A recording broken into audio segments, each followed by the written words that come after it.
আসলে পারফর্মারদেরকে পারফরমেন্স করতেই হবে, এ বিষয়ে কোনো মাফ নেই।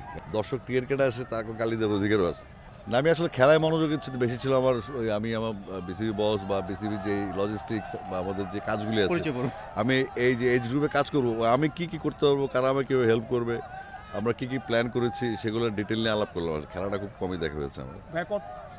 আমি আসছি এখানে বেসিক্যালি আজকে, যেহেতু আমি অনেকদিন দেশে ছিলাম না, বোর্ডের দায়িত্ব নেওয়ার পরে আমার জানতে হবে যে কাজটা কি এবং আমার প্ল্যানটা কি, এটা শেয়ার করলাম। সেটা তো অবশ্যই দেখেছেন, বাট ওভারঅল খেলা দেখে কি মনে হয়েছে? আমি আসলে খুব একটা মনোযোগ দিয়ে খেলা দেখিনি, কিন্তু আমার মনে হয়েছে যে আমাদের এই যে টি-20 যে টেম্পারমেন্টটা, এটা আমাদের অনেক ঘাটতি আছে এখানে। কারণ টি-20 টুর্নামেন্টে আমরা রেগুলার না, আমাদের বিপিএল ছাড়া কোনো এস্টাবলিশ টি-20 টুর্নামেন্ট হয় না। তো এখানে প্লেয়ারদের আমরা যেমন ওয়ানডেতে ফাইট করার যে মানসিকতা, টেস্ট এবং টি-20তে কিন্তু আমাদের ওই ইনফ্রাস্ট্রাকচারটা নেয়, আমরা ওইভাবে খেলি না।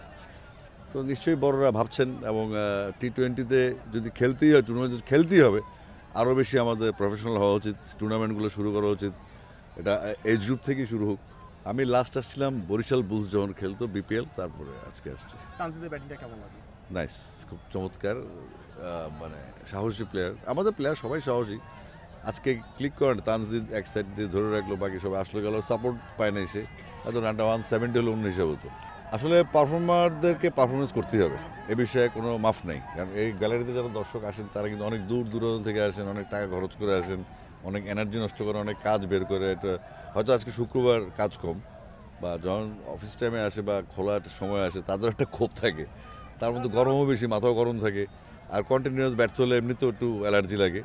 তো আসলে দর্শকদের কোনো দোষ নেই, তবে আমি শুধু রিকোয়েস্ট করতে চাই যে এরা কিন্তু আমাদের দেশের সম্পদ। আমরা যতই ট্রোল করি বা যতই তাদেরকে বকাবকি করি, দিন শেষে কিন্তু তারা আমাদের অ্যাসেট। আমরা কিন্তু ঠিক কালকে যদি ভালো খেলে আমরা আবার ভুলে যাব।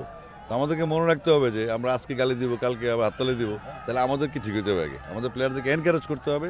আর যদি মনে করে যে আসলে আমি নিজে ডিসকারেজ, তাহলে আসলে এটা মুশকিল। কারণ প্লেয়াররা, আপনি তো 18 কোটি মানুষ, 11 জন প্লেয়ার খেলছে, তো আপনি তারপরে বিকল্প কী?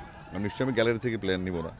তো আশা করছি যে আমাদের দর্শকরা একটু ধৈর্যশীল হবেন। আর এখন যেহেতু নতুন বোর্ড আসছে, নতুন প্লেয়ারদের অনেক পার্টিসিপেশন এখানে আছে, আগের মতো হয়তো অনেক কিছু হবে না, মাত্র আমরা আসছি, এবং ভবিষ্যতে আমরা আবার এই টিমটা তো আগে থেকে খেলছে, তাই না?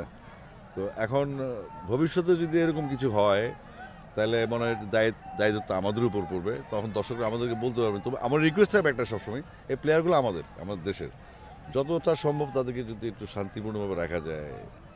একটা চুইংগাম নিয়ে পুরো দেশ ব্যস্ত, একটা রান আউট নিয়ে পুরো দেশ ব্যস্ত, এটা হচ্ছে ভালোবাসার বহিঃপ্রকাশ, এটাও দরকার আছে। পাশাপাশি পারফর্মার থেকে পারফরমেন্স করতে হবে, এটাও দরকার আছে। দর্শক টিকিট কেটে আসে, তাকে গালি দেওয়ার অধিকারও আছে। সব কিছু মিলে আমরা একটু সহনশীল হয়ে। এখন তো খেলার সময় তার এগুলো চলবে না, এগুলো হয়তো অবসর সময়, আর তাদের সাথে দেখা হবে কম আসলে। যেটা আমি গান তো শোনাবেন নাকি? গান শোনাতে কোনো সমস্যা নেই, গান তো আমার পেশা। আর যেহেতু এখানে আছে স্বেচ্ছাশ্রমে, মোটামুটি এটাও একটা পার্টিসিপেশন থাকলে অসুবিধা নেই।